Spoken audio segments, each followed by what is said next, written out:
Oh, evening, yeah, Rowan. Welcome to Mission 300. I'll be blowed, so to speak. So let me just get my head in the game so that I know what I am. I apologize for the kind of slight timing change this evening, but I had to take care of something. Run out of hibiscus already. So, where are we? Mission 300. We'll get straight into it. Before we get into it, and before I just want to say thank you.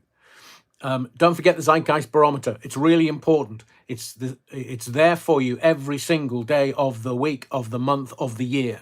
So the Zeitgeist Barometer is tracking how you're feeling about what's going on in the world, and it's a real insight for me. So before we go anywhere tonight, because I have got lots to talk about tonight and interact with you. Before we go anywhere tonight, I just want to pause for a moment because Mission 300 isn't really about a number. It's about the people who have gathered here night after night after night. Now, some of the congregation, as they get their feet under the in the pews, you've been here since the very first missions. Some of you joined along the way. Some of the congregation might have even been here for the first time tonight. But every single parishioner, every single member of the congregation have helped build something rather special and, if I may be so bold, unique. A place where people think, where people question the narrative, what they're being told and how they're being told it, where people aren't shouted down for asking difficult questions about the world. So before we begin properly tonight, thank you. Thank you for your time. Thank you for your curiosity. Thank you for your indulgence. And most importantly, thank you for walking this road with me. So to everyone in the chat this evening, I mean, it's massive because I know that you've been chatting on for ages. So Sandra, g'day from down under in the scorching 30-degree temperature. Sandra, you utter wrong'un. But I hope you're having a lovely time in Oz. Paulie Galtieri and Des Ashton and Davy Bevan and what's that? Only 5 more days to go until the official end of winter. No way. Do you know, it's just our luck we'll get snow in June. What was the Prince song? Was it Snow in April or Snow in May? So David Graham and there's lots there. Hang on a second. Remember, folks, tonight UK time is the 98th Academy Awards from the Dolby Theatre in Hollywood, California. Yay! I wonder how political and woke it'll be. I think they're trying to get away from it because people are voting with their feet. But we will be doing a little film quiz in just a little while because this might be 2 hours long, this live tonight, because I've got lots to talk about. And I do want to, it's not a massive thing. It's only sort of 15, 20 minutes. It's just a nod to the Academy Awards, to the Oscars this evening. And we will get to that in just a little while. To everyone that's in the chat, Les Griffiths, Les, welcome, sir. Matthew Whedon, and hang on, what's Les said now? 300 is a big achievement. Thank you, Les. But just another birthday if you are a vampire. Just saying. I'm not a vampire. I don't like the smell, taste, or sight of blood, especially my own. Rich, evening. Roggins. Just noticed the revised start time of 8:30 tonight. Hope everything is okay, Adrian. We'll see. We will see. See you all later for the Revs 300th live stream. It's free Battenberg for everyone. I've got the choir boys in. We've got full staff in tonight. Even the bishop, I don't know where he is, as long as he doesn't whack his head as he's walking around, because, you know, I don't want the bishop's head being bashed. And Sister Mary, I think, is in good mood tonight. She's got a big dog dick with her, and the 3 Austrian nuns, who I think have made the body of the Kirk their home permanently. But it's fully staffed, so if you need some Battenberg or altar wine, just have a word with the choir boys. They can't serve you the altar wine, obviously, because that's illegal. But they can bring you Mars bars and Battenberg. What a combination. Have them deep fried. So, Rich, welcome, and have a cheeky glass of, altar wine. Sir Andrew James and Soul Rebel and Lewis and Andy B, Phil Van, Des, welcome, sir. Hang on, you're wrong. I couldn't find enough candles for the special celebratory Battenberg tonight, so it will have to be imaginary, just like peace in our time. That's very good, Des. Very good. So everybody in the chat, yes. I'm trying to speed read it all because we're going to get into it. Oh, Sandra's still there. Morning all from Brisbane, Australia. Welcome, Sandra. Not a bad result for the Blades over the weekend, but welcome to the body of the Kirk. To Peter Christie, good evening, sir. Good evening, Peter. Welcome, welcome to the body of the Kirk. Free Battenberg, free altar wine. It's nice and warm because, the stones are now warming up. So the missions, the live, they will feel a lot more temperate than they have done.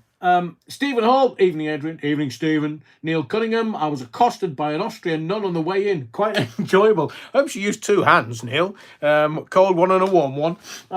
Simply Simon Tour with you tonight. Sounding great. Thank you, Simply Simon Tour.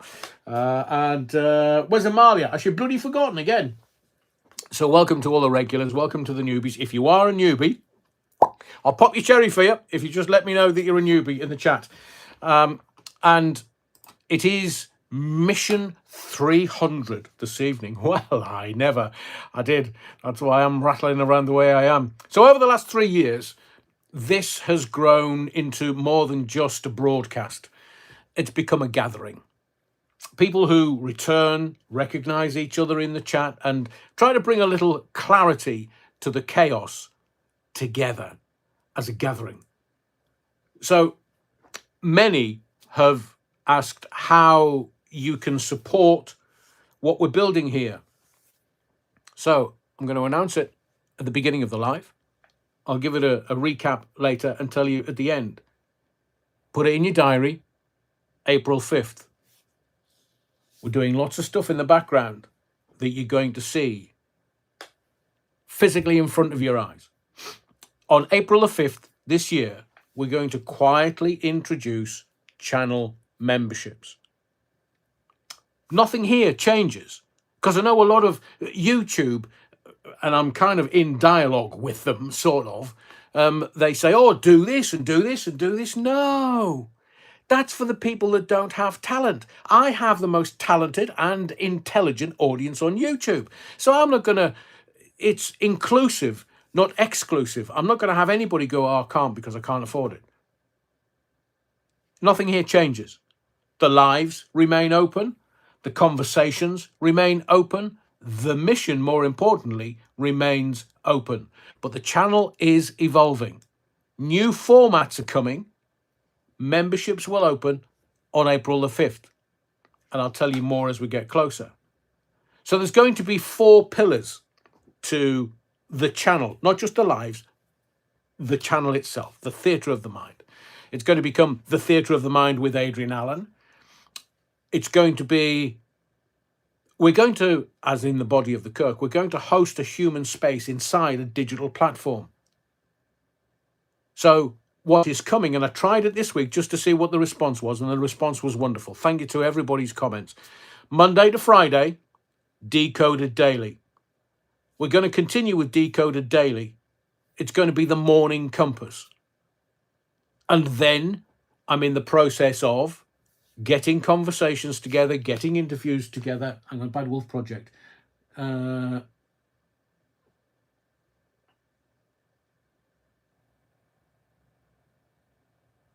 Wow. Thank you, Bad Wolf Project. Really appreciate that. I think there is stuff going on with other people in the background. I'm not particularly bothered about mentioning them anymore.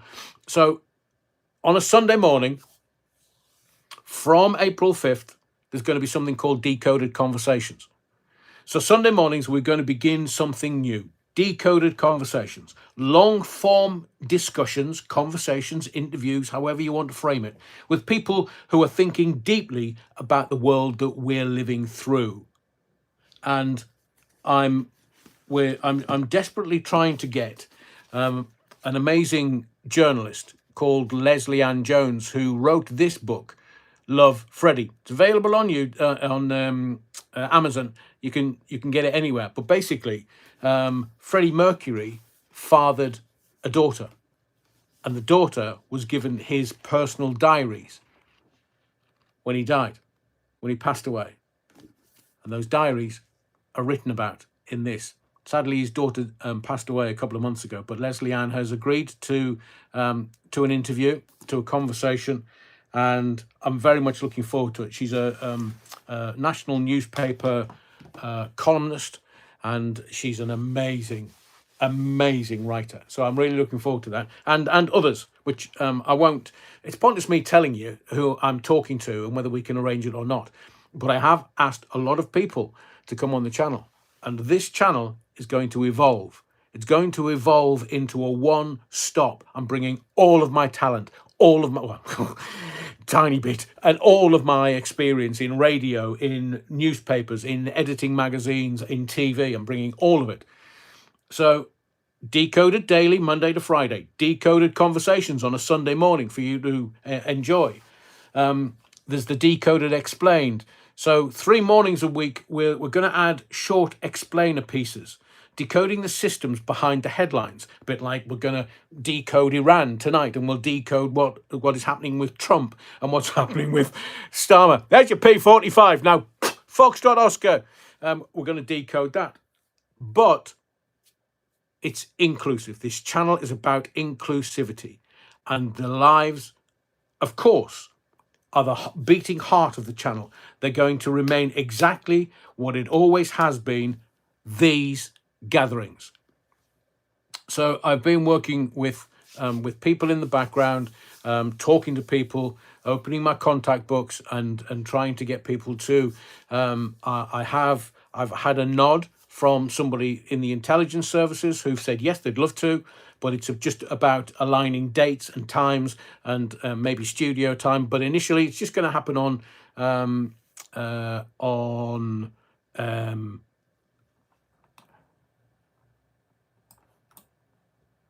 let me just get this out of the way. Yeah, Zoom. Couldn't remember the title of it. It's going to run on Zoom, and then if we can work out a studio where people can visit, either in Edinburgh or London or Manchester, that's what we'll do. So nothing, absolutely nothing is going to be taken away. Everything's just going to be deepened. So membership will simply become a way for those who wish to support the mission, help keep the lantern lit.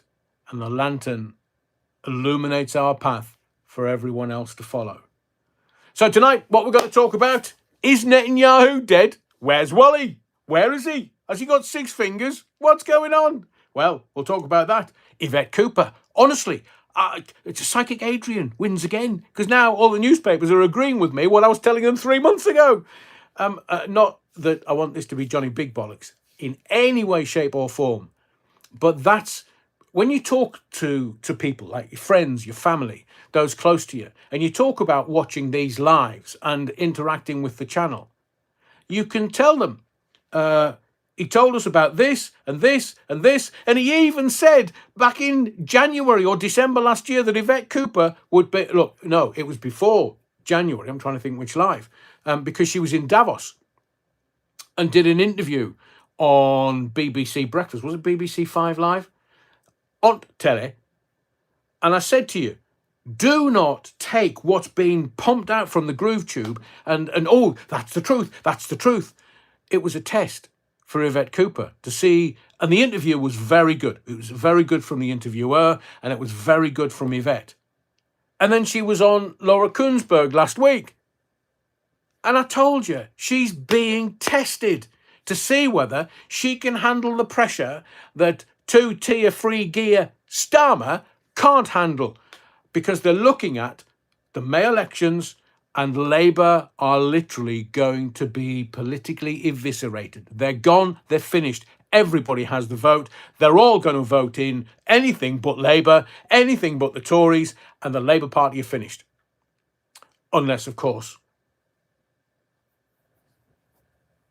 stuff goes on, which I'm kind of nervous about saying it, but I will mention this later with Trump, because Trump has got Maduro on the ropes. Maduro, president of Venezuela, is singing like a jaybird. Singing. He's telling them where all the bodies are buried. He's telling them what's what. And he's also talking about the election vote counting machines that they used for the presidential election, because the Donald is going to have military tribunals, not courts. He can't trust the judges. So let me just say, let's rein that bit in, Adrian. It sounded like it was going to start ranting. So Yvette Cooper, we'll talk about that, because I believe they're just going to...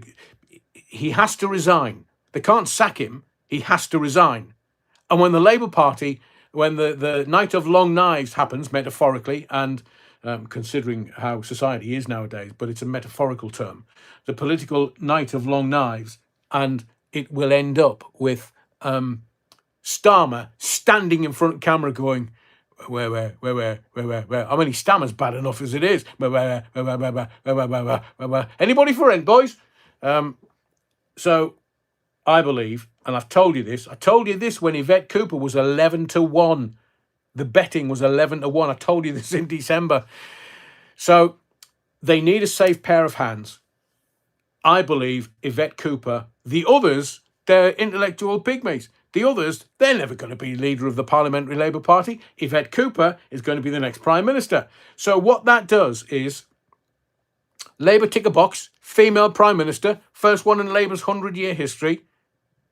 And then it allows Andy Burnham, without the executive of the Labour Party stopping him getting anywhere near becoming an MP, and then they will announce the new leader of the Labour Party, the new leader of the Parliamentary Labour Party at conference season in September. Andy Burnham will be paraded out as the new leader, because he'll be an MP by then, and the executive won't be able to stop him. Starmer. So just keep watching. Look, I'm not psychic. If I was psychic, I'd win the bloody lottery every weekend. I'm not. I would have won 181 million the other night. I'm not. So I'm just kind of recognizing patterns and understanding how the machinery works. Once you get to know the machinery, you can see everything. Yvette Cooper, interview in January in Davos, where all the world's elite were, mind you. So was Rachel Reeves, Rachel from Accounts. She was there, and begging bowl, possibly. She might have scuffed her knees. And so Yvette was there. Yvette was there to meet all the good and glad hand, the elite. And then she had Koonsberg sit with her last week. And I've been telling you for 6 months what's going to happen. That's why nothing here at this channel, Theatre of the Mind, is going to change. It's going to evolve. There's going to be stuff happening, regular stuff happening with consistency. So you can switch on your YouTube every single day and kind of get a grasp with all the brown stuff that's going on in the world, because they're just distracting you. That's all they're doing. They're just distracting you. Strait of Hormuz. Well, we'll talk about that in just a little while. I'm going to do a little Americana. Knock, knock. Oh, no. Bibi. Bibi who? Ah, well, didn't take long as Prime Minister of Israel, did it? He's had to come out. Not out. He's had to come out today. And he's, I'm in a coffee shop. How much weight has he lost, the fat lad? Not that I'm being fattest. I think he was the fattest, to be fair. He's just, hello, they say I'm dead, I'm having a coffee, look at all these people. Yeah, right, AI. We don't know whether it's real or not. Is he dead? Well, the first thing that's happened is his children post on social media, like heavily post on social media. They've not posted for a few days. Clues. And now he's looking thinner. but step back from that. Don't watch the video and go, oh, that's Netanyahu, Bibi. One of the most evil men on planet Earth in history. But don't look at the video, understand the message that they're telling you. The message is, he's still alive. So let's do a 180 back to the Supreme Leader in Iran. The Supreme Leader, poof, obliterated, smithereens. It's a little town north of Tehran. They're now saying his son, the new Supreme Leader, hop along. He's only got one leg. Hitler had one ball. The new Supreme Leader's got one leg. You can hop around in circles now. But it happened in the same time his daddy, the old Supreme Leader,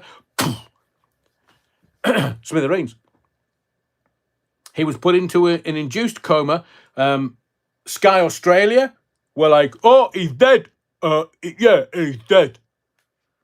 Now, what they did with Bibi was they rolled him out, maybe, because Mossad do have incredible AI. They've rolled something or somebody out to go, Bibi's not dead. He's not dead. It's not President Skidmark, you know. So now, where's the Supreme Leader of Iran? I say no ships. Where is he? He's in an induced coma in a hospital. And they didn't wheel him out. Because the first thing you do as a leader of a country is you get your ugly fizzog in front of the camera and go, oh, you didn't get me. Oh. And that's why Bibi Netanyahu has been wheeled straight out in front of the cameras. And do you like, I've lost weight. Mount Jaro, yeah, I'll go mad. But, yeah, it's Can you see the game? Something happens. The lies go. What's the old phrase? A lie can make it round the world twice before the truth has got its boots on. Something like that. Well, the truth was Bibi may not have been killed, but the Supreme Leader was, and his son was chopped in half. So they wheeled Bibi out. I'm here. Coffee. Supreme Leader, we're releasing a statement from the Supreme Leader. It's 1984. So if Netanyahu was dead, is dead, who the bloody hell's running America? Cheers, George. So, should we talk about Labour? Should we all laugh at Labour? Should we all laugh at the politicians who, intellectual pygmies that they are, not very bright, and they're setting up, literally, they are setting up the ruination after the May elections. I believe, and I've been telling you for months, Yvette Cooper and Ed Millipede, Chancellor, is the latest rumour. I mean, Ed Millipede, he can't even eat a burger properly. I mean, he's not a fat lad, but he can't eat a burger properly. Must have been the buns. Get your face into those buns, Ed. I've got a mate who's not dead, who could have facilitated that one time. So, Yvette Cooper and Ed Millipede, the dream team, whilst Sir Keir Starmer and, Ginger Growler, she's just in the background, growling. Not saying she's a dog. Politically, attack dog. Manchester attack dog. But it's Ginger, all the same. So let's just step back away from Labour and laugh at them. Because they're inept. Everybody can see through them now because we've got X. We've got social media platforms where they can't, like Rumble now. Rumble has had its first year where it's made over $100 million. They can afford a round of drinks. $100 million. That's turnover. That's our revenue because more people are going to all the different social platforms. Either that or it's AI. So, it's entertainment for the masses. It's entertainment for the uglies. That's the MPs. Entertainment for the uglies. It's the entertainment arm, MP, Ozempic Palace. It's the entertainment arm of the military-industrial complex. And they're making a shit ton of money now. Oh, Iran, look at all that money. Lovely. Yeah, right. The military-industrial complex is different from the deep state. The deep state is the ones that just looks after the kiddie fiddlers and maneuvering kids around from kiddie fiddler to kiddie fiddler to kiddie fiddler. That's the deep state. The military-industrial complex is slightly different. So let's talk about the Strait of Hormuz. Can I be really honest with you and tell you, not tell you, in a conversation with you, that this is the world's most dangerous choke point. And that's not a literal before you start going, oh, Adrian. Enigma Blue just watched the movie Misery. Was it Enigma Blue, a Misery? Great movie. Is that the one where she shatters his ankles? You're not going anywhere, mate. You're staying in my bed. Oh, I'll just smash your ankles. Is that the one? Misery with what's her face? She wasn't getting any. So was it James Caan? She smashed his ankles. Dear Lord, I've heard about those parties. In the field. Where the bloody hell have you been? Says Andrew James. In the field, Andrew James. Neil Cunningham. I've heard Kate Lamb is on the verge of switching to Reform. Really? Neil, that would be interesting, because it's not about left or right politics anymore. It's whether they can stay in power, and they believe that Reform is the vehicle. Not so sure. Not so sure. Hang on, where's Lauren Taylor gone? In the field to Lauren. Ah, yes, it's easy for me to mix the two, as they're both a little disillusioned. Stuart says, that's the one. Kathy Bates. Yeah, Kathy Bates. Fat lass, Kathy Bates. Thank you, Stuart. Thank you, Bad Wolf Project. So, every so often, the world reminds us that globalization runs on very fragile plumbing. I'm not going to talk about your plumbing. That's between you and the doctor. But the Strait of Hormuz is one of those pipes. Narrow stretch of water, I believe 40 miles wide at its narrowest. So it's fairly substantial. Through which roughly a fifth of the planet's oil travels every single day. 20 million barrels. Nice. So for decades, it's been the quiet hinge of the global economy. Ships move through it. Tankers move through it. Markets assume it will always remain open. And look what happened this week. The hinge started to creak. Not Mary Hinge, just the hinge. Iran, whether they've got Arthur or Martha or some kind of new leader, because I do believe that what's going to happen with Iran. Do you want to straight out? Do you want me just to blur and tell you what's going to happen with Iran? 1, there's going to be a revolution. 2, there's going to be a military coup within Iran, because every time they get a supreme leader, they end up being bombed to smithereens. So daddy and son supreme leader got it. So the IRGC are going to take over. They're going to run the country. And what will happen when the IRGC, military coup, take over the country? I mean, there's a massive ideology within, but there's going to be a revolution. Who was it? Was it Tracy Chapman talking about a revolution? Or was it John Lennon? Give peace a chance. So there's my prediction for you. Boots on the ground. Trump is going to put boots on the ground, not in Iran, everywhere but Iran, around the Strait of Hormuz, and they will... everybody's going to the Strait of Hormuz because they're trying to keep the oil flowing, as in the ships of oil flowing. My old dad, who was a merchant navy boy, used to say to me, there's over, 80% of the world's oil is afloat at any one time.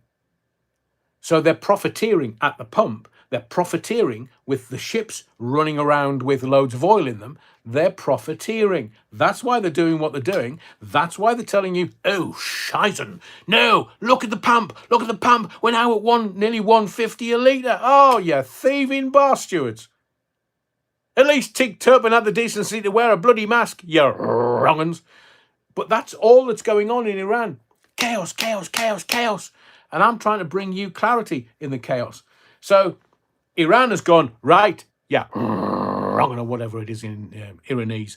We're going to disrupt the shipping in the Strait of Hormuz following the American strikes on Iranian targets. And then suddenly the world is remembering just how dependent modern civilization is on a few narrow waterways on the map.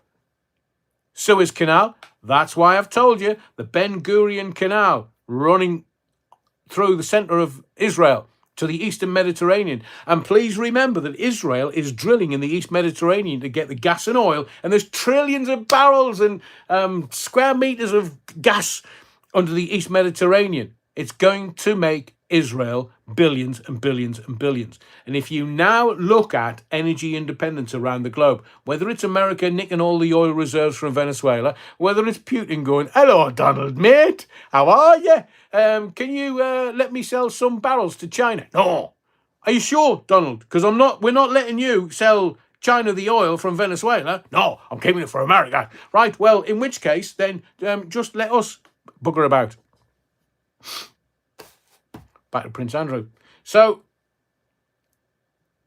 it's all about energy independence. The Strait of Hormuz, it's all about the energy independence. Russia, China, America, Venezuela. And, should we go to the 8 central banks that I told you about 3 years ago? That they were going to chip away, chip away, chip away. And now, look who's back in the news. North Korea, loosing off some missiles. It's a comedy show in North Korea, in my view. I'm not sure he'd be happy about that. But I told you. So they've got Syria, they've got Iraq, they've got Venezuela, they've almost got Iran, and North Korea's on the way. So then there's only 3 of the 8 left that I told you about 8 years ago. And I told you to watch the 8 central banks. These countries will come into the news cycle, and then something will happen, and then they will slowly disappear in the news cycle. Stuart. Oh, very kind, Stuart. Thank you for everything. Here's to the next 300. You're making a man work, Stuart. I need more hibiscus. Let me just give you that heart. Thank you. Thank you for your continuing support also, Stuart. So you've now gone from 8 central banks. There's only 3 left that they want. Well, 4. North Korea, and all of a sudden that's reappeared. And you've got Hungary, just on the fringes of Europe. Not really sure whether it's Arthur or Martha. And then you've got China and Russia. Well, China needs stability. So just keep watching, because I told you 8 central banks were needed. And what have they got now? 5 of them. There's only 3 to go. 4, maybe. So just keep watching. Keep watching the Strait of Hormuz. It's a distraction. Keep watching Iran. There's going to be a revolution. Might take a month or 2, but they're going to they're going to say, "Oh, we're giving. Can we just not negotiate?" Because if Hormuz, the Strait of Hormuz, it's not just a regional crisis. It's a global shock. All of a sudden, the world has woken up to the fact that if the oil doesn't get through that particular strait, then it affects the prices of food and fuel and the basics that we need just to survive. So oil prices will spike. Shipping insurance, Lloyd's of London. Oh, we're not insuring anything in there. And the Donald's gone, what? You what? Lloyd's of London. The square mile. Where the old money is. So you're saying you're not going to insure the American ships going through the Strait of Hormuz? Right. You've taken on. You've bitten off more than you can chew. Yeah, wrong. So we'll insure the ships, because the amount of money that America was sending abroad in the United States Agency for International Development, and that's why I did a massive, big, deep dive on it, because it was making the world awash with money, and the Donald will just go, right, give me 100 billion, we'll insure those ships, and if they get attacked, we'll pay out. Lloyd's of London, up yours. Oh, I say, Donald, Melania not putting out today. So the supply chain falters when anything ever happens in the Strait of Hormuz. Stephen Hall says, that Green Party clown had her first day in Parliament last week. I had to wear shades. Dear Lord, who dressed her before she went into the House of Parliament? Stevie Bloody Wonder. Did you? I mean, green and red and yellow. Maybe she wanted to be noticed. But I understand that the speech was a bit cack. It's a northern word meaning brown stuff, shite. But she, it was, what are you doing? What are you doing? Here, can somebody turn the brightness down on the telly? Jesus H, I need me shades for that, especially the colour of her shirt. At least she got noticed. You see, the Strait of Hormuz, everybody in the world now is aware. The oil price is $120 a barrel, you thieving bar steward. That the supply chain is going to get a bit rocky. And the truth is, everybody knows this. Everybody. We're all watching going, oh dear Lord, look what they've done now. Which is why American and allied naval forces are now positioning themselves in the region to keep those lanes open. See, Iran thinks it's clever. When Israel and America start loosing off all the missiles that they've got, they'll turn the desert to glass. And if Hormuz shuts, the world economy wouldn't simply wobble, it would gasp. So now, if the Strait of Hormuz is the chessboard, the next question becomes obvious. Who is actually moving the pieces? So let's talk about Washington. And then we're going to get into a little bit of interaction and a bit of a film quiz, I think. So Trump has escalated it. He's the peace president. Don't forget, that's what he vowed when he became president. Trump's escalation, is it a strategy or a shutdown? So when Donald Trump makes a move on the geopolitical chessboard, the world rarely responds quietly. Oi, Orange Man, what are you doing? I'm in charge. I'm America. So this week, Washington has made it clear that American strikes against Iranian targets are not the end of the story. Oi, oi, oi. Over here, we're America. We're going to bomb the shit out of you. No, you're not. We're going to close the Strait of Hormuz. Oh, is that all you've got? Closing shipping lanes. We'll bomb the shit out of you. No wonder our former American president had skid marks. So let's just put it bluntly. Trump's message has been blunt. Not that blunt, because they don't do that. He don't drink or smoke. Attacks on US interests or allies will be met with overwhelming force. And don't worry, the Brits have sent a boat. It's only just left. Yeah, don't worry, it was in dry dock, and we're doing repairs. Has it sank yet? Did you fill all the holes up? No, we've sent it. 2 weeks after Donald asked for it. So, supporters of Trump call what he's doing a deterrent. Critics call it an escalation. But the real question is this. What is the strategy? Is it a short, sharp demonstration of military might and power, more power, designed to push Iran back from the brink? Oi, oi, oi, oi, you lot. Camel shaggers, back off. Or is it something larger, being a size queen, obvs? A long-term effort to weaken Iran's ability to project power across the Middle East? No, it's about the bloody central banks, man. Don't you get it? Iran, with all of those oil reserves, one of the wealthiest oil-producing countries in the world, and the central bank has got a shit ton of money that we can kindly just put into the Rothschilds banking system. Thank you very much. Because once the military action begins, hello, we're Great Britain. We'll sell a dinghy. Do you want a dinghy, Donald? We've got a few. Oh, they've got to have missiles on board. We can't do that. The dinghy's not big enough, man. It's got to have ordnance on board. Bullets, you mean? Bullets. Yeah, bullets, not sweets. Bullets. Bullets, as in pew pew. Because once that military action begins, it has a habit of creating its own momentum. Missile for missile, strike for strike. And history tells us wars rarely start with the intention of becoming large ones. They simply grow. So whenever geopolitical tension rises in the Gulf, you know what they're like. Can you remember the Middle Eastern War in the back end of the 60s? And the only pictures there were loads of boots in the desert. Because let me tell you something. It's easier to run in sand in bare feet than it is in military boots. That's why they kicked the boots off. All the sand dancers, they fled. They ran away from the Israelis.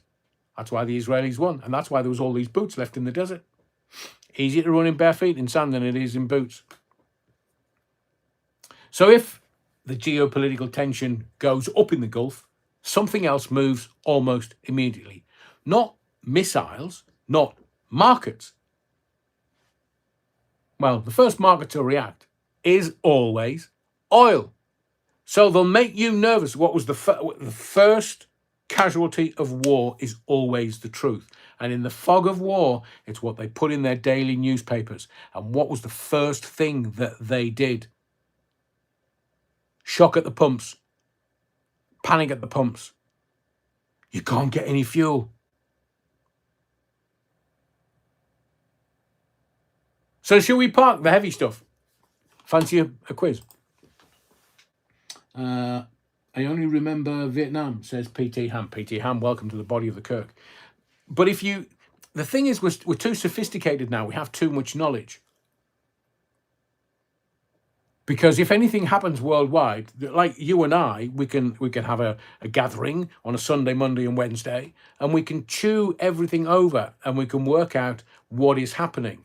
We've never had that before. We would only consume the news via newspapers or the daily news broadcast. I mean, it's only been 40 years since we've had breakfast TV. Frank Boff paid good money for it. Would you like to be spanked with a table tennis bat, Frank? Oh, I say, what-o? So, it's Mission 300. It's the Oscars later. Who are you going to nominate? Is it going to be Marty Supreme? Which film's going to be the best film? Not sure. But ladies and gentlemen, the lantern burns a little brighter tonight. Mission 300. And since the Oscars are being handed out in Hollywood tonight, I thought we'd hand out a few intellectual Oscars of our own. 24 questions. Not going to take us long. 24 questions. Just to break up the weighty and heavy stuff. So round one. Are you ready? And for those that are new, welcome to the chat. Welcome to the Theatre of the Mind. You don't necessarily, and right answers are not allowed in the chat. They're not. But after we've finished the rounds, there's only 4 of them. When we finish the rounds, you then tell me how many you got, 7 out of 10, after I've given you the answers. And we're looking for honesty and integrity. Yeah, wrong. So once you know, hit that like, says Enigma Blue. Yeah, you're wrong and bloody hell, man. Let's get it over 100, if you don't mind, seeing as it's a special evening. Oh,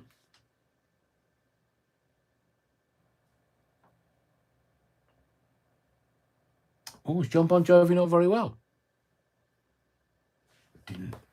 Remember when Rockefeller convinced the world that oil was produced from dinosaur skeletons and the sheep swallowed it? I know, they call them fossil fuels because the dinosaurs died. They call it fossil fuel. It's not a bloody fossil fuel. It's a renewable fuel. The Rockefellers lied, in my view.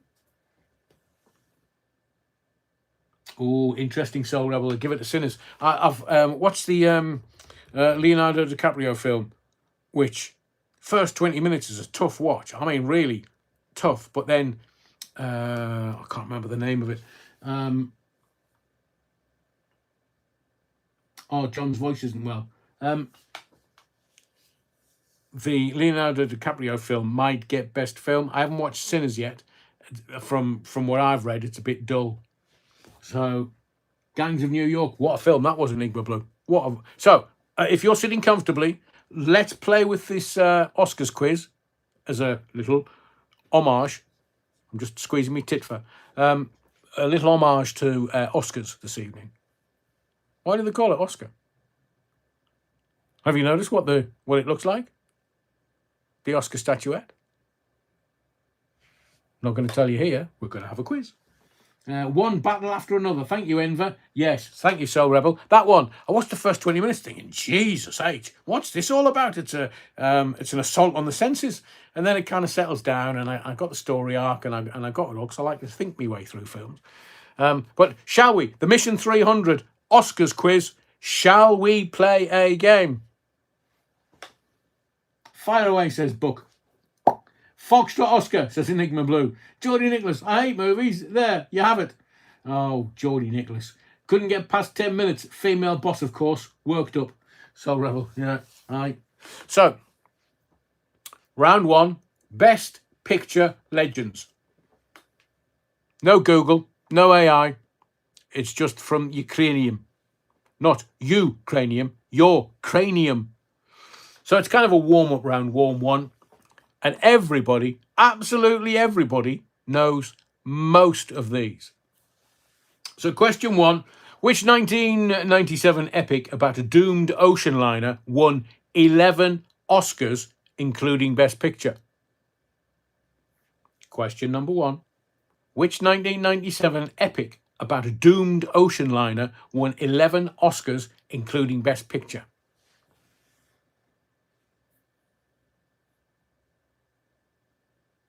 Oh, Enver. Vaguely rings a bell. Enigma Blue. No bloody answer in the comments, man. Was someone famous said the statue reminded her of her Uncle Oscar. The name stuck. Every time they mention renewable fuel, referring wind turbines, etc., I always say oil, gas and coal. There's Griffiths. Lewis. Look, you don't have to put the answer in the comments because then everybody is going to get every question, going to get every answer correct. What I want you to do is just a piece of paper and a pen or a crayon, whichever, and just write it down. And then at the end, I'll give you the answers and you'll go, bugger me, Rev. What again? I got 6 out of 10 or 7 out of 10 or 8 out of 10. So, question one, which 1997 epic about a doomed ocean liner won 11 Oscars, including Best Picture? Question two, which 2003 fantasy film, the final part of a famous trilogy, won Best Picture and 11 Oscars? 11 Oscars, tying the all-time record. I am going to give you the answers, by the way. Question three. Which film about Facebook founder Mark Zuckerberg was nominated for Best Picture in 2011 and won Best Adapted Screenplay? So glad I've got the answers. Napoleon Bonaparte. Oh, bugger me. Oh, please don't. Wasn't E.T. Sorry, Governor. Momentary lapse. Sorry, Les. Roger the Cabin Boy. Seaman Staines. Comic Mania. So question three. Which film about Facebook founder Mark Zuckerberg was nominated for Best Picture in 2011 and won Best Adapted Screenplay? Question four. This will sort out the men from the boys and the women from the girls. Which Korean film made history in 2020 by becoming the first non-English language movie to win Best Picture? I still haven't seen it. Die Hard, Alien, yeah, wrong ones. Peter Mandelson. Yeah. So, question four. Which Korean film made history in 2020 by becoming the first non-English language movie to win Best Picture? And final question in this particular round, because there's only 24 questions. Question five. Which boxing film starring Sylvester Stallone won Best Picture in 1977? Was it really 77? Wow. So, question five. This is a warm-up round. Which boxing film starring Sylvester Stallone won Best Picture in 1977? Rich, Mrs. Doubtfire. Les Griffiths, The Dogs Bollocks. Train Spotting, says Rich. Enigma Blue. Enver. And King Jong-un, says Book 3655. And question one and two both have something in common. They ended up blue. What can I say? Not Bonnie Blue. So, let me give you the questions and the answers. I try to make them quite easy for you just to get your kind of feet under the pews. Which 1997 epic about a doomed ocean liner won 11 Oscars, including Best Picture? You must have got it right because enough people put it in the comments. Titanic. Question two. Which 2003 fantasy film, the final part of a famous trilogy, won Best Picture 111 Oscars, tying the all-time record. It was Lord of the Rings, The Return of the King. And I wanted The Return of the King because Lord of the Rings was the whole three. I wanted the particular The Return of the King. Question 3. Which film about Facebook founder Mark Zuckerberg was nominated for Best Picture in 2011 and won Best Adapted Screenplay? It was, full title, The Social Network. 4. Which Korean film made history in 2020 by becoming the first non-English language movie to win Best Picture? Parasite. Yeah, I would have struggled with that. And 5. Which boxing film, Adrian, starring Sylvester Stallone, won Best Picture in 1977? Rocky, Rocky, Rocky. So there's your first 5 answers. We've got 19 to go now. Let's have a look. So how many did you get? Did you get 5 out of 5? 4 out of 5? 3 out of 5? Is anybody struggling? Has anybody threw the pen down in disgust? Les Griffiths, I've got 2. Matthew Whedon, marks out of 5? I'll give you 1. Matthew Whedon got 3. Hang on. Neil Cunningham got 5. Soul Rebel, 4. Hang on. 4 or 5? Soul Rebel. Make your mind up, you're wrong. Matt Whedon, 3. Rich, Carry On Cottaging, starring Charles Linton. Very good, Rich. I'll say that without laughing. I don't know what you're talking about, Rich. Carry On Cottaging, starring Charles Linton with a Y. Paul West, 2. Right, I hate films and Oscars.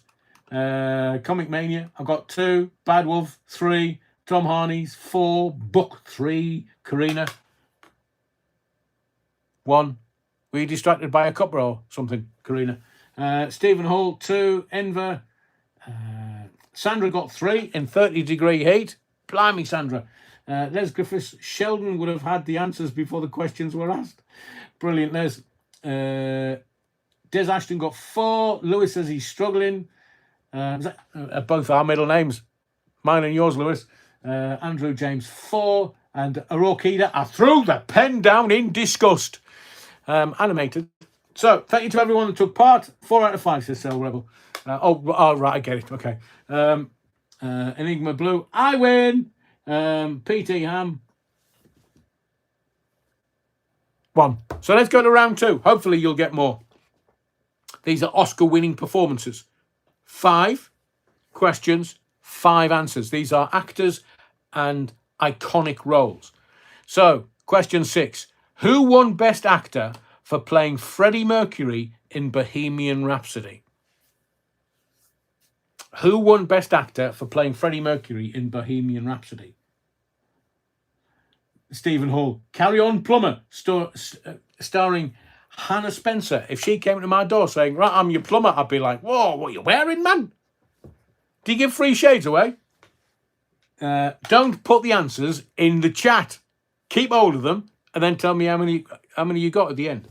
Orokida, Arnie, I'll be back. Bill Maynard. What was it? What was his cousin called? Bill Maynard. Yeah, I mean, he was a massive star at one point. I can't remember the name, but it was all thumbs up. Mr. Bean, some bloke, Harry Enfield. I can't spell that, says in the field. So, who won Best Actor for playing Freddie Mercury in Bohemian Rhapsody? And I'll just take phonetic, sounds like. So, question 7. Tough one, possibly the toughest question of the night. Which actress won Best Actress for La La Land in 2017?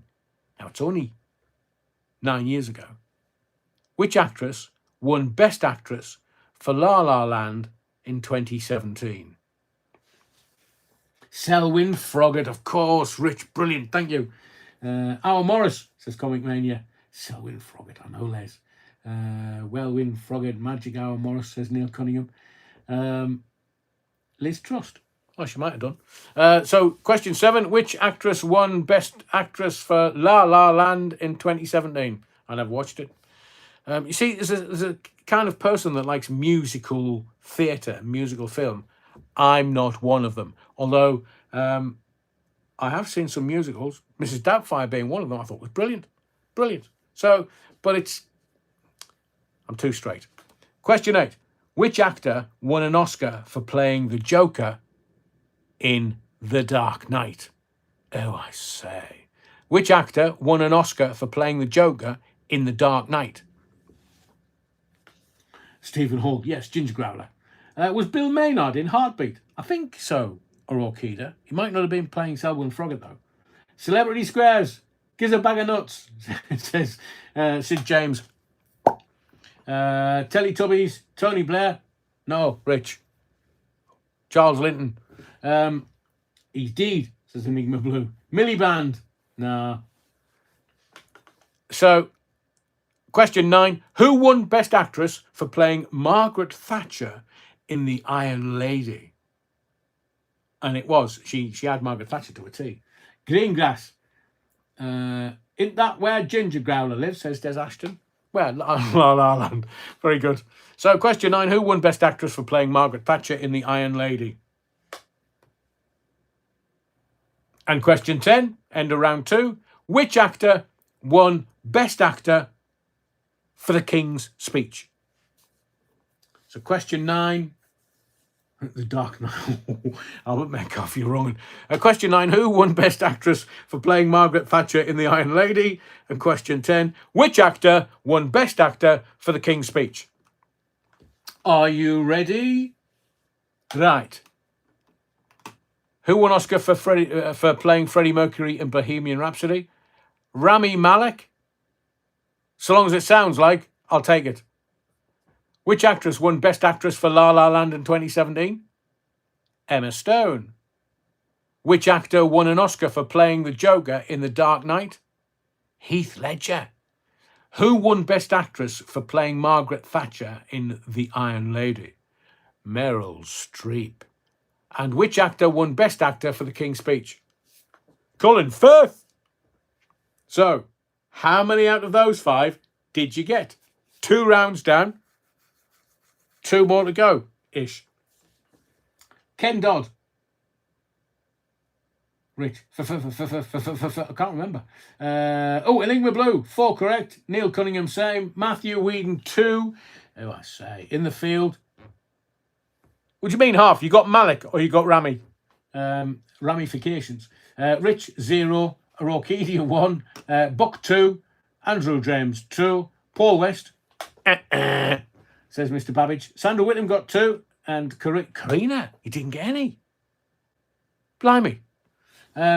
Stephen Hall, 1. Marks out of 2. Neil Cunningham says, I couldn't remember Firth. Gavin Davis, 0.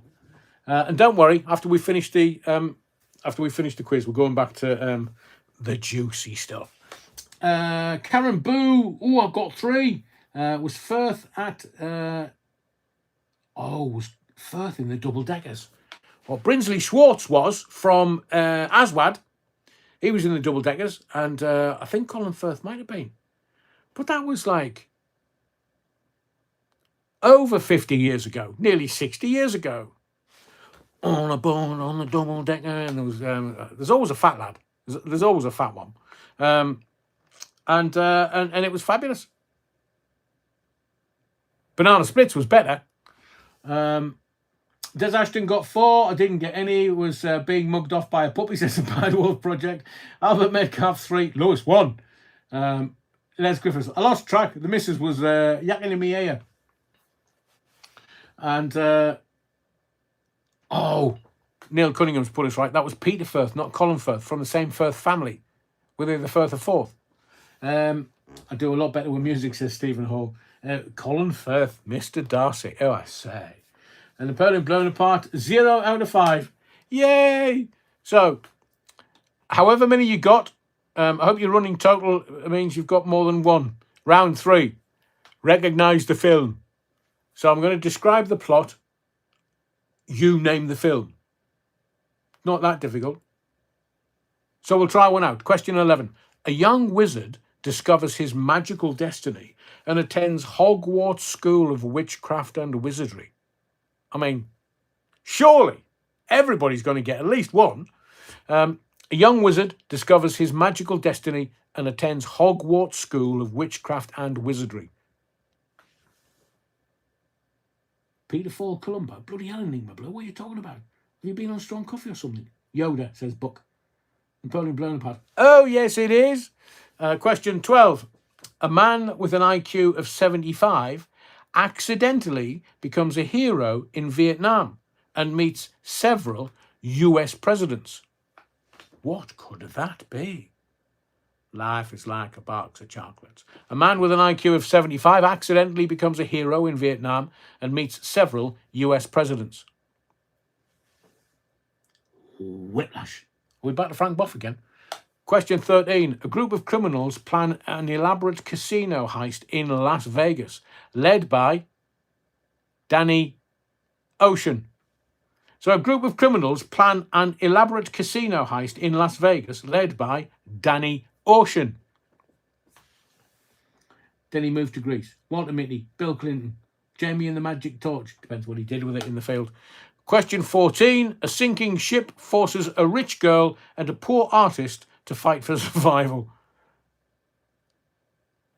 Well, she definitely went down. A sinking ship forces a rich girl and a poor artist to fight for survival. David Lammy, the IRS. And final in this round, question 15. A theme park filled with cloned dinosaurs goes spectacularly wrong. A theme park filled with cloned dinosaurs goes spectacularly wrong. There's your 5 questions. Stuart. Oh, damn. Am I missing the quiz? Steady on. So, let's have a look at the questions. Question 11. A young wizard discovers his magical destiny and attends Hogwarts School of Witchcraft and Wizardry. Harry Potter and the Philosopher's Stone, if you want. Question 12. A man with an IQ of 75 accidentally becomes a hero in Vietnam and meets several US presidents. Forrest Gump. 13. A group of criminals plan an elaborate casino heist in Las Vegas led by Danny Ocean. Ocean's 11. A sinking ship forces a rich girl and a poor artist to fight for survival. Titanic. And a theme park filled with cloned dinosaurs goes spectacularly wrong. Jurassic Park. And yes, I know Titanic's been in the quiz twice. Yeah, wrong, and I'm making it easy for you. How many, Andrew James? 4. Neil Cunningham? 5. Stuart, Jurassic Park. Stuart, have you been on the hibiscus, you wrong'un? Or have you hidden all of the Jägermeister? Sandra Whittam, 4. Matthew Whedon, 3. Stephen Hall, 4. Gavin Davis, 4. Comic Mania. I put Forrest Gimp. That's very good. That's very funny. Enigma Blue, 4. Karina, 4. Buck, 3. Orchidia, 3. Paul West, 5. Des Ashton, 5. Albert Metcalf, 3. Karen Boo, I've surprised myself. 5, says Karen Boo. Karen, well done. Comic Mania, 5. Tom Harney's 5. Napoleon Blown Apart, 5 of 5. It's the alcohol, I swear, Your Honour. P.T. Ham, 3. And the Bad Wolf Project, Jurassic Oceans. Do I get 2 points? No. Rich Stewart is dipping his glass in the font rev. I knew he was up to something. I still can't find where that Jägermeister is hidden. So I think, Stuart, you're not getting a free Mars bar, and I think we're putting a ban on your Battenberg, because you know what happens when you get a sugar rush. Right, round 4. A little bit, I'll add a little bit on. So this is Oscar trivia. 5 questions, Oscar trivia. Slightly trickier to sort everybody out. So, question 16. Which film won Best Picture in 1995 about William Wallace, freedom, and the Scottish fight for independence? He was hung, drawn and quartered in Newcastle, wasn't he? Or did he have his head chopped off in Newcastle, or was that London? Which film won Best Picture in 1995 about William Wallace and the Scottish fight for independence? Ding ding, says Buck. The Exorcist, says Rokida. Mel Gibson. William Wallace. I'm sure his head was on a spike at the Tower of London or somewhere in London, but I think he was hung, drawn and quartered, had his innards spilt out in Newcastle because they thought it was dinner. 17. Which musical starred Hugh Jackman and Anne Hathaway won several Oscars, including Best Supporting Actress. I've seen this one. And that was me saying I don't watch anything with songs in it. Which musical starring Hugh Jackman and Anne Hathaway, God Get Me Back, won several Oscars, including Best Supporting Actress? The Bad Wolf Project. Electric Blue 21. Birds of Paradise. Lethal Weapon says in the field. The Bad Wolf Project is making me laugh far too much. I mean, we're doing a quiz. We're supposed to be taking it seriously. His leg was sent to Newcastle. Was it Enver? A hard day's night, and I've been sleeping like a log. Or was it? Oh, I can see him. The Jewish comedian was in the Goons. Peter Sellers. Didn't he do a hard day's night? And I've been sleeping like a log. Maybe I should do that. It's better than AI. 18. Which animated Pixar film about emotions inside a young girl's mind won the Oscar in 2016? Ooh, that's tough. That is tough. Which animated Pixar film about emotions inside a young girl's mind won the Oscar in 2016? But did she get Woody? 19. He did. The Apple. He did indeed. The Sound of... Les Griffiths. They are doing a remake of District 9 called Tower Hamlets. And Sellers, a.k.a. Richard III. I thought his delivery was wonderful. And I've been sleeping like a log. It's been a hard day's night. So, question 19. Which space film starring Sandra Bullock and George Clooney won multiple Oscars for visual effects and cinematography? Do you need a clue? I didn't realise George Clooney was in Spaceballs. Which space film starring Sandra Bullock and George Clooney won multiple Oscars for visual effects and cinematography? I definitely wouldn't have got that one. And 20. Which 1991 thriller about Hannibal Lecter won the Big 5 Oscars? Star Wars, The Black Hole. Crime and Politics, you'll definitely get us into trouble. Les Griffiths, Muppets in Space, or Muppets in a Zempic Palace, there's loads of them there. Gone with the Wind, says Neil Cunningham. So, let's round this off. 16. Which film won Best Picture in 1995 about William Wallace and the Scottish fight for independence? Braveheart. 17. Which musical starring Hugh Jackman and Anne Hathaway won several Oscars, including Best Supporting Actress? The Miserables. Oh, it was French. Les Miserables.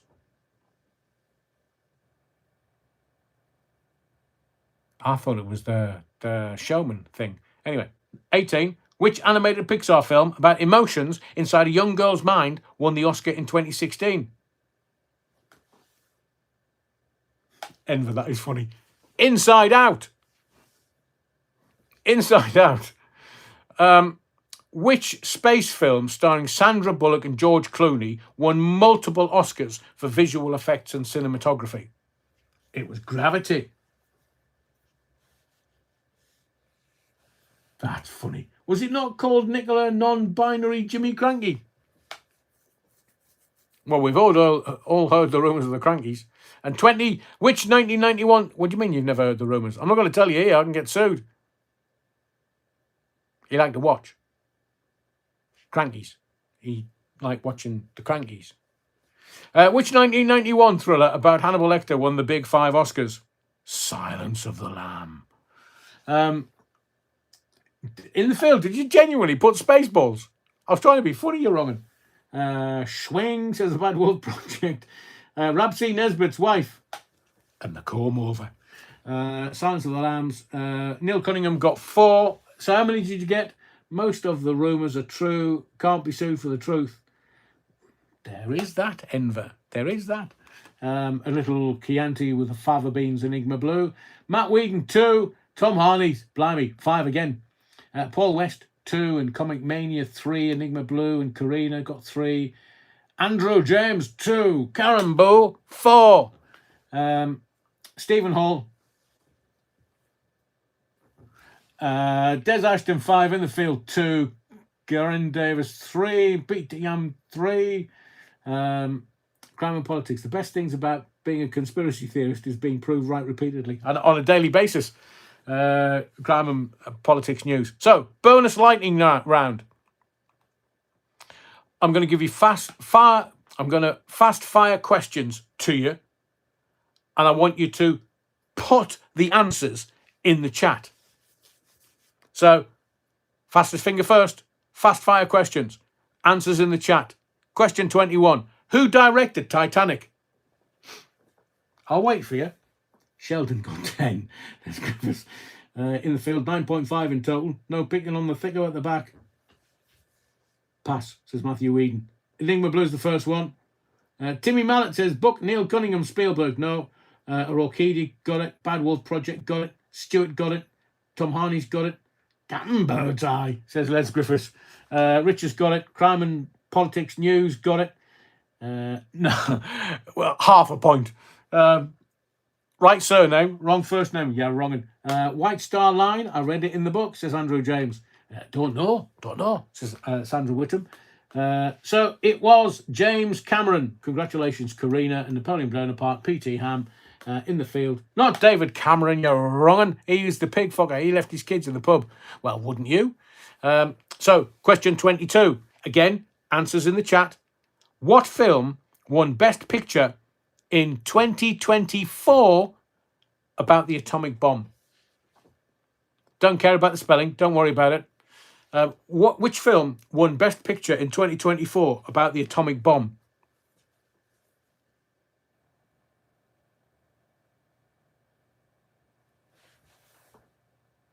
Rich, Crime and Politics News, Bad Wolf Project. What the fuck was that?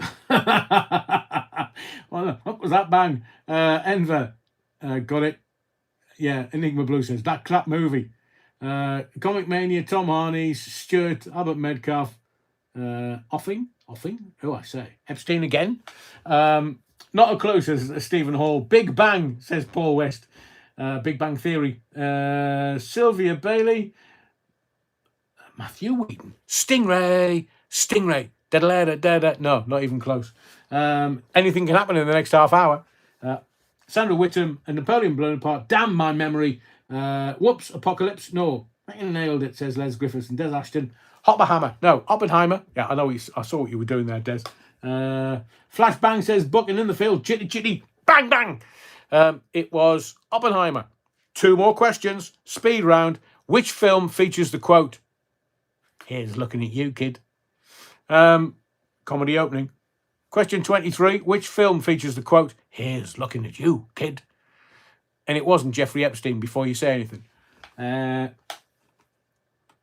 I'll wait a second or two. Yeah, Sylvia Bailey's got it. Neil Cunningham. Les Griffiths. Gandhi. Crime and Politics. The Bad Wolf Project. Here's Johnny. Napoleon Bonaparte's got it, and Stewart and Albert Metcalf, the A-Team. Comic Mania, Debbie does Dallas. She does, frequently, the whole lot of them. Paul West, Jimmy, no. Enigma Blue, did he actually say that? Yeah, he did, right at the end of the film. Capablanca says Des Ashton. Buzz Lightyear says Buck to infinity, and I'm off. I've had too much beer. So, James Cameron was who directed Titanic. What film won Best Picture? Oppenheimer. Which film features the quote, "Here's looking at you, kid"? Casablanca. And the final question tonight, which actor has won the most Oscars ever? Which actor has won the most Oscars ever? No Google, no AI, just from memory, if you can remember that far back. P.T. Ham got it. Sandra Whittam, no, not Gone with the Wind. Stephen Hall got it. Spencer Tracy. Very good, Neil Cunningham, but no. Charlton Heston, says Comic Mania. Tom Harney's is the first. Les Griffiths. Obama. Burt Reynolds from Paulie Galtieri. John Wayne. Matt Whedon. Tom Hanks, says Buck. Enigma Blue. Richard Attenborough. Daniel Day-Lewis, says Enver. John Wayne, says Stewart. Clint Eastwood. Meryl Streep. Kirk Douglas, says Sylvia. Enigma Blue. Stephen Hall. Hillary Hillary Clinton, Clint Eastwood. Should I put you out of your misery? There's only one person. I think it was Tom Harney's that got it. Richard Burton. No, good guess though, Sandra. Where's Tom Harney's gone? Yeah, it's Catherine Hepburn, seemingly. So well done. It's going to be the Oscars later. They'll be doing, oh, the dresses look like this, and no, we'll not do any more. We've done the film quiz for long enough. I only wanted to do 20 minutes. Well, I never. Right. We've done the oil. Let's get to. Shall we get to the inept in this country? Let's call it Britain's balancing act. So, thank you to everyone that voted. Thank you to everyone who took part in the film quiz. I just did it because it's Oscars night tonight. I'm trying to. Somebody said Sinners, the Leonardo DiCaprio, because that's easier to say than his film title. I thought was all right. First 20 minutes put me off. I had to pause it, and then I went back to it the next day and thought, oh, well, maybe. But so let's get back into the juicy stuff, and I'll kind of give you more details about what's coming on April 5th. But the United Kingdom now finds itself in the shite, in a familiar diplomatic dance. Washington moves. London must decide how closely to follow. And oh, we're only going to adhere to international law. International law, my hairy backside. Prime Minister Sir Keir Starmer, he's allowed a certain defensive support operations connected to the US activity in the region. But Britain has not directly joined the strikes themselves. I mean, we are doing stuff in the Middle East that they're not telling anybody about, but boats, the, bob along little thingies, attack ships, whatever you want to call them, won. Because the rest of the Navy is in port, dry dock, getting repairs. Argentina, anyone? The Falkland Islands? I mean, General Galtieri, when he took us on in 1982, how did he inspect his Air Force? With a glass-bottom boat. So this balancing act, this special relationship. I mean, can you imagine Sir Keir Starmer, if he supports America too enthusiastically? Memories of Iraq surface. Hold back too cautiously, and critics say Britain is abandoning its closest ally. So Starmer is walking a very tight line. I understand he likes it tight. Because British leaders have walked this same line for decades. Stand with Washington, but avoid becoming the face of the war. A bit like what Israel's doing with America at the moment. Israel's bombing the bejesus out of Iran, but America's the face of the war. So, should we talk about the Iranian leadership? Because to do that will help us understand where we are in relation to the Americans.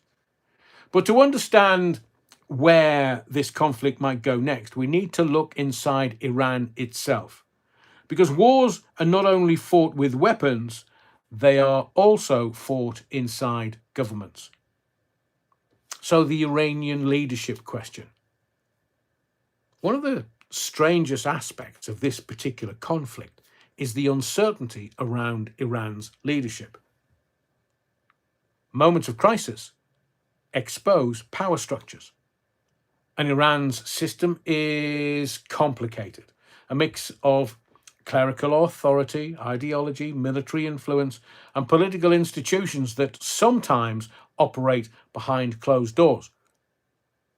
Well, they've already blown the bloody doors off. One supreme leader is no more. His son is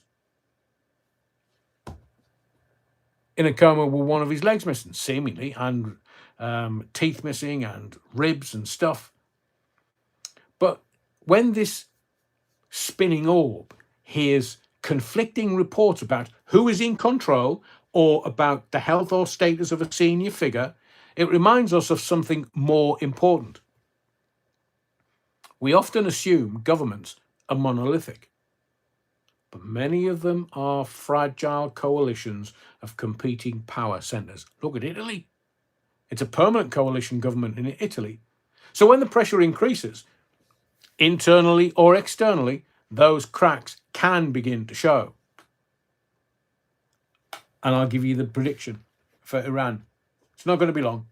It's a conflict, not a war. American will bring Iran to the table. If they're worried now, they don't want to elect anybody else, because everybody who is being told, right, Fred, we're going to elect you the supreme leader. No, you're bloody not. What do you mean? Well, we need a supreme leader. The first one's no more. The second one's only half a man. And we need somebody to kind of stand up in front of the cameras. Fred, you're it. I'm bloody not. I'm not, because they'll bloody blow me head off again. And that's the game. Take out the leaders. Chop the head off the snake. Military term. So what's going to happen? Iran's going to descend into turmoil. The army is going to try and take over. Military coup, almost. And then the people of Iran will rise up. And Iran will go back to being a more secular country. And the boots on the ground in the Middle East, around the Strait of Hormuz, is going to make Iran very twitchy. 50p sixpence, 50p sixpence. They're going to get twitchy. So I believe there will be revolution in Iran, not now, in a couple of months' time. And as I did with Yvette Cooper, tell your friends. Because when it comes true, it'd be like, I wish he'd give me the bloody lottery numbers. But that way I gain your trust. And that's what I've done over 3.5 years. I've stuck my neck out time and time and time again to bring clarity in the chaos. So, is there going to be a regional war? I mean, you and I both know that the Middle East is not a region where conflicts remain contained. History tells us that once tensions escalate between the major players, other actors inevitably become involved. The Houthis, anybody? I mean, the Kurds. They're like, right, lads, shall we invade Iran? Oh, yeah, man, it's just a weekend away. Shall we just get on with it and go a killing? So it'll be militias and allied governments and proxy forces, and then suddenly a bilateral confrontation becomes a regional network of flashpoints. Lebanon, Iraq, Syria, the Gulf. Which is why diplomats spend so much time trying to prevent exactly that cascade. Well, just tell the Arabs, lads, we've got loads of Airbnbs in London, and you can come over and have sex with blonde, blue-eyed women. Literally, they would leave the Middle East and come over here. Worked at Harrods. So diplomats spend so much time trying to prevent that particular cascade, because once the network goes boom, it becomes extraordinarily difficult to extinguish. But Trump's got it. Trump has decided that's the way he wants to go. Now, we can sort of dovetail that with the economic domino effect, because the first thing that happened when it all kicked off in Iran, they put the prices up at the petrol pump. And you know, the petrol that was in their storage facilities under the petrol stations was exactly the same petrol, fuel, diesel that they were charging 5p, 10p less. They're profiteering, the thieving. So geopolitical crises always start with missiles and deadlines, but the real consequences arrive later, quietly, through the economy. I mean, markets do adjust, but shipping costs rise, investors become cautious, and governments start calculating the second order effect. Higher energy costs mean higher production costs. Higher production costs mean inflation. Inflation, no, that's not from higher production costs. I would suggest it's a mix, but mainly government spending. Higher production costs has a bearing, but not a massive one. And inflation eventually becomes political pressure, like this Labour government, who haven't got a clue. That's why finance ministers around the world are watching the Strait of Hormuz almost as closely as naval commanders. I mean, I think we'll leave that Now, one of the quiet, we'll move on to this because I don't think you've got this on your radar yet. But one of the quieter stories this week has been the subtle tension between Western allies over how to respond. France. Oh, we're going to go nuclear. Britain. Have we got any ships? We're an island. No, we haven't got any prime minister. What do you mean we haven't got any? We've got a bloody navy. No, we don't. Just don't tell the Argentinians that. So different governments have different priorities. Energy security, military commitments, domestic politics. What Washington views as necessary strength, some European capitals view as dangerous escalation. And what European leaders see as diplomatic caution, American hawks see as weakness. Because America thinks they're all John Wayne. They all believe they're John Wayne. Now, these disagreements are normal, but during a crisis, they remind us that alliances are not perfectly aligned machines. They are coalitions held together by shared interests and duct tape, and sometimes competing ones. So let me kind of round it off with the fog of war. And finally, Esther, we arrive at the oldest rule of conflict. The first casualty of war is the truth. And there'll be other casualties if we don't get over 100 likes. So smash the likes tonight, you wrong-uns. In the last week, we've seen rumours, leaks, conflicting reports and speculation spread across the information battlefield. Some of it is deliberate disinformation. Some of it is simply confusion. But the effect is the same. The public struggles to understand what is really happening, which is why the most valuable thing in times like this is not instant certainty. It is careful observation. Step back, watch the pattern, and wait for the truth to emerge from the noise. That's why we have the Zeitgeist Barometer. It's there every single day of the year. Day, week, month, year. It's there every day. You just have to vote. You've got the same choice. Is the world feeling a little more dangerous or less? I think I'll leave Cuba till tomorrow night. We'll leave the CIA till tomorrow night.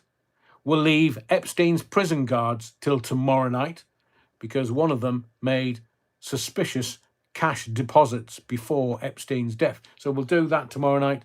And the House Oversight Committee wants to look at testimony from prison guards on duty. So we'll report all of that tomorrow night, and we will talk about that. We'll talk about the Kharg obsession, Kharg. We'll talk about that tomorrow night. And I'll give you clarity into what is going on between the Americans and the Brits and the Europeans and Putin. He's even offered to move Iran's uranium to Russia. I bet he has. Golf. Fox Oscar. We'll talk about technocracy as well tomorrow. I just want to get to a final thought. Oh, hang on. I've not been picking up the... Rich, thank you very much. Thank you for getting to 300 lives. 300 missions, Rich. Thank you very much for supporting the channel. Do appreciate it.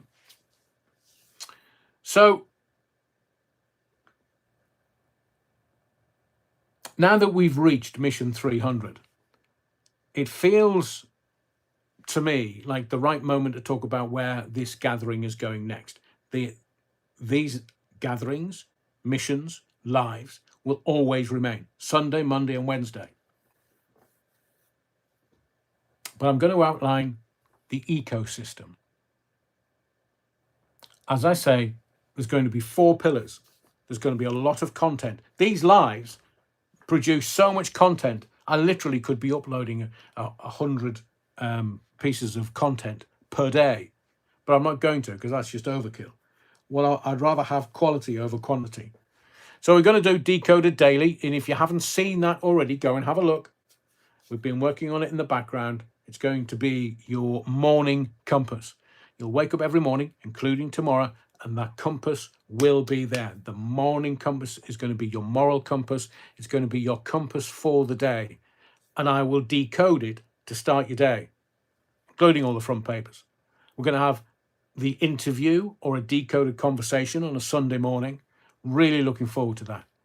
We're going to have Decoded Explained 3 mornings a week. We're going to add short explainer pieces, decoding the systems behind the headlines, as I have done with Iran and the Strait of Hormuz and the Americans and the British government tonight. And of course, at the beating heart of the channel remains exactly what it always has been. These gatherings, Sunday, Monday and Wednesday. Tomorrow night it'll be back to 7:30. But I want to reiterate, nothing is being taken away. YouTube wanted me to go behind a paywall. They wanted me to do things which meant excluding some of the audience. That's not what I'm up for, because everyone's come with me on this journey so far. And if you can, support the channel, even just by being here. So nothing's being taken away. It's only being deepened. Nothing here changes. Memberships simply become a way for those who wish to support the mission and keep the lantern lit. It's about the clarity in the chaos. 300 missions in, and this gathering feels like it's only just beginning. Inclusion and shared purpose. I would like to think over the last 3.5 years, we've built something special here together. It's not just been about me. It's been you including me as well as me including you.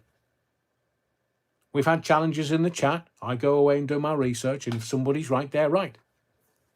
But that's how we get to the truth. That's how we get to clarity in the chaos.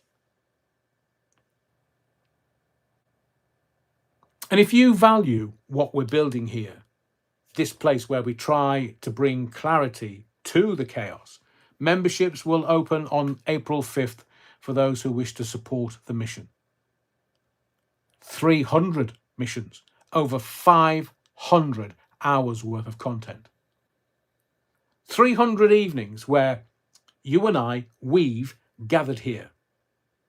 The body of the Kirk, the parishioners, the congregation.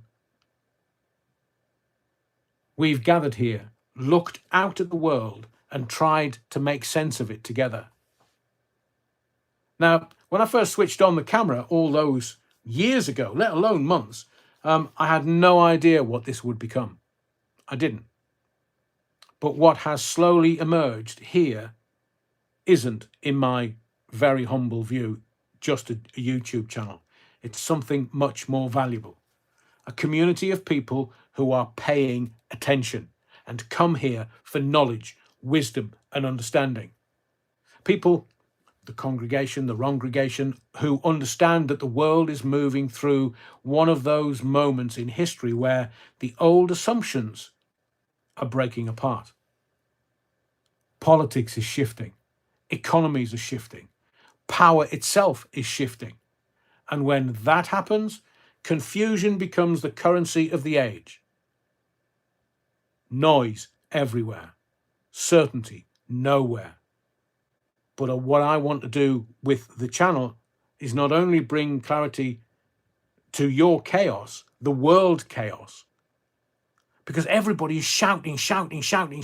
Look, I'm an expert at ranting. Trust me, I did it for many years on the radio. I can rant with the best of them. I'll get my yayas out and start ranting if you want. But what I want now, because the world is a very different place in 2026, I want to pull you through the fog of war into a place of clarity, calmness, understanding. And every night we come here and we do something, I would suggest, very, very simple. We slow everything down. We slow the moment down. We look at the pattern, what we can see. I give you very clear pictures of your mind. Remember when everybody was shouting? Epstein's dead, unalived, Epstein. And then I said to you, did you not notice the cadaver that was brought out, that was showed to the world's cameras, and everybody thought, that's him? And I said to you, it couldn't be him. Epstein had a tattoo. The dead body, the cadaver that came out of the prison that was shown to the world's media that everybody thought it was Epstein, didn't have a tattoo. Go figure, Nobody spotted it except because I don't listen to the bloody noise that I'm told every day in the newspapers. In the words of the great Chinese philosopher, like a fox to Oscar. So the gatherings on a Sunday and a Monday and a Wednesday, we slow the moment down and we look at the pattern. And we remind ourselves that clarity is still possible if you're willing to search for it. Now, the truth is, Mission 300 isn't an ending.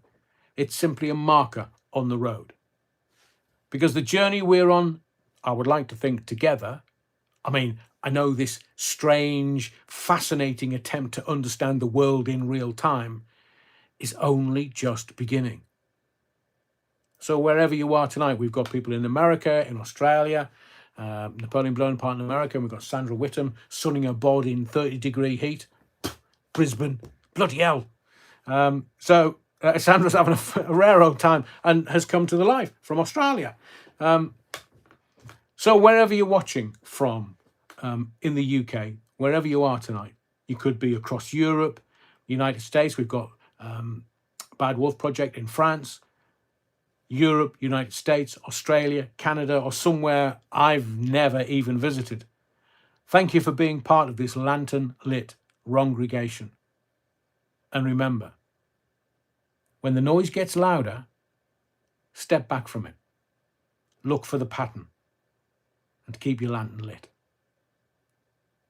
Because we're illuminating the path for others to follow. Whether they do or don't, that's their decision. The old martial arts adage, I can point at the moon, it's up to you whether you look. But we light our lanterns and we light and illuminate our path. And if they choose to follow, wonderful. If they don't, wonderful. Because soon enough they'll get the answers that they need from their position of understanding. So sorry it was a little later than normal, but thank you, thank you, thank you. 300 missions in. We'll get to 500, I'm sure, in 18 months or so. My name's Adrian Allen. Thank you for your likes. Smash the likes, please, if you could. Thank you for your likes, your subscriptions, but most of all, your indulgence. Wherever you go, make sure you've got emergency Battenberg with you. Don't want your blood sugars dropping. And maybe a little snifter of Alta wine. It's stronger than Boogie. But as I say, to round off every single mission, this is not a show. It is a mission. We've completed Mission 300. We go again Monday night at 7:30. Parish notes at 7:15 for Mission 301. Be safe. Be well. I'll see you Monday night. See you tomorrow night.